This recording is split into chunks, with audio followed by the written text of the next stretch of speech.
Erin was in trouble. She had no money, no job, no husband, and 3 young children. Life is difficult when you are a single mother. But Erin loved her young family, and she wanted to make their lives happy and comfortable. Day after day, she read the local newspapers and called for jobs. But every phone call and every interview was unsuccessful. It was time to try something new. Erin visited her lawyer, Ed Mastery. "I'm smart, I'm hardworking, and I'll do anything," she told him. "Please give me a job."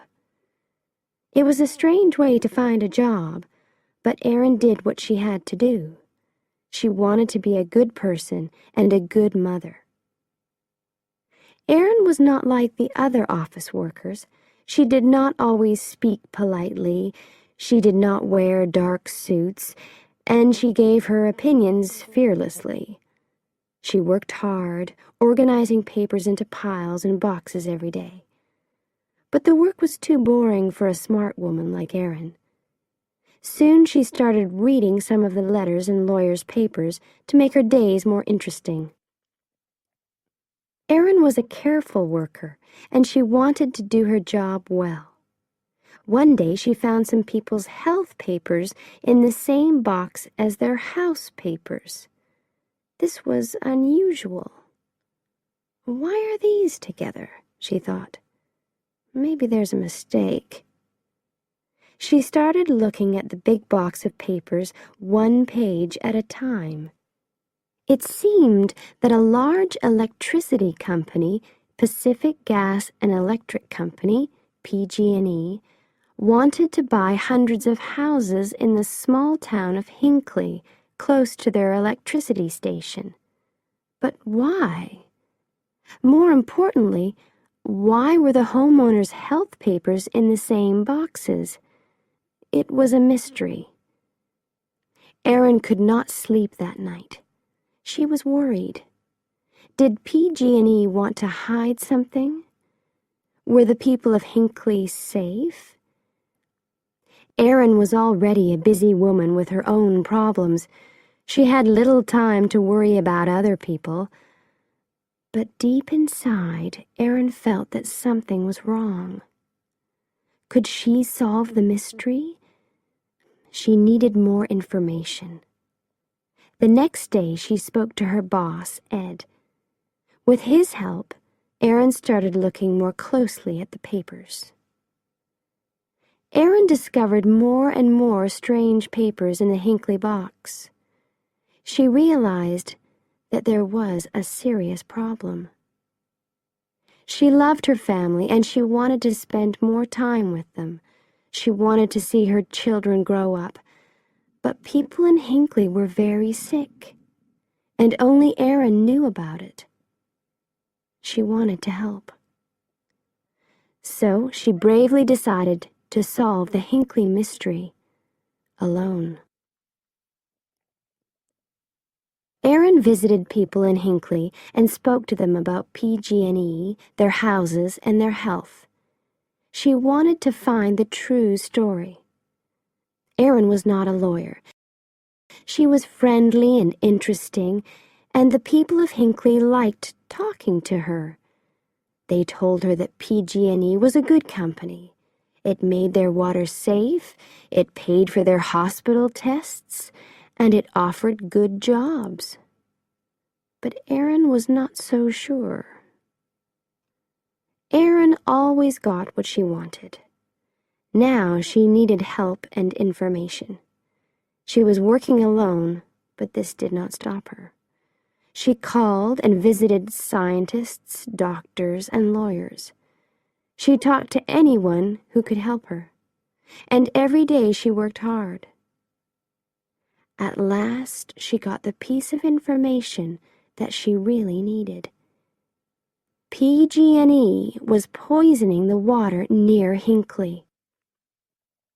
PG&E is one of the biggest companies in the U.S., and people liked and trusted it. But Erin realized that the company told lies. The water was safe, they said. but they were poisoning it. Erin was not important, famous, or rich. She was not even a lawyer, but she decided to fight against PG&E for the people of Hinckley. She knew that she had to help in every possible way. How many people were poisoned in Hinckley? Was anyone in danger? Erin returned to the town to find out. People knew Erin now. They trusted her and they talked honestly about their health problems. Hundreds of people in Hinckley had terrible illnesses, and some were dying. As Erin listened to the great problems and worries in these people's lives, she became very angry. PG&E knew that it was killing people. It was expensive to clean the water from its electricity station, so the dirty water ran into Hinckley's river and drinking water. Now the company wanted to buy the houses and keep the secret. It was not worried about the people who became sick. It was worried about possible payments to those people. Money was a big problem for Ed Massery, too, at this time. Erin's work was important. He knew that. But lawyers only get paid when they win. It was almost impossible for a small local law office to win against PG&E. Ed was afraid. But he was a brave man, too.